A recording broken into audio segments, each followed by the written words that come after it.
अमीर मोमिनीन हज़रत उमर बिन अब्दुल अजीज़ रहमतुल्लाह अलैह अभी अपने बिस्तर पर पहलू के बल लेटे ही थे कि इनका 17 साला बेटा अब्दुल मुल्क कमरे में दाखिल हुआ। इसने कहा, अमीर मोमिनीन आप क्या करना चाहते हैं? फरमाया, बेटा मैं थोड़ी देर सोना चाहता हूँ, इसलिए कि अब मेरे जिस्म में ताकत नहीं है, मैं बहुत थक चुका हूँ। बेटे ने कहा, अमीर मोमिनीन क्या आप मज़लूम लोगों की फरियाद सुने बगैर ही सोना चाहते हैं? इनका वो माल जो जुल्म से छीना गया है, इन्हें वापस कौन दिलाएगा?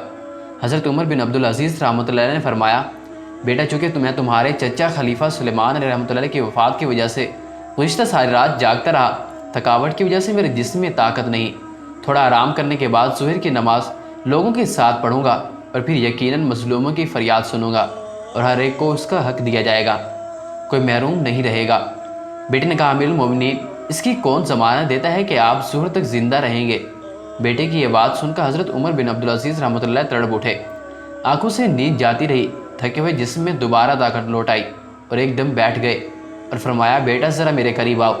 बेटा करीब आया तो इसे गले लगाकर पेशानी को बोसा दिया और फरमाया, अल्लाह का शुक्र है जिसने मुझे ऐसा नेक फर्जंद अता किया जो अपनी दीनी मामले में मेरी मदद करता है। फिर आप रहमतुल्लाह अलैह उठे और हुक्म दिया कि ऐलान कर दिया जाए कि जिस पर कोई जुल्म हुआ है वो अपना मुकदमा खलीफा के सामने उसी वक्त आकर पेश करे। चुनाचा मुकदमात आए और आप रहमतुल्लाह अलैह ने इंसाफ के मुताबिक फ़ैसला किया।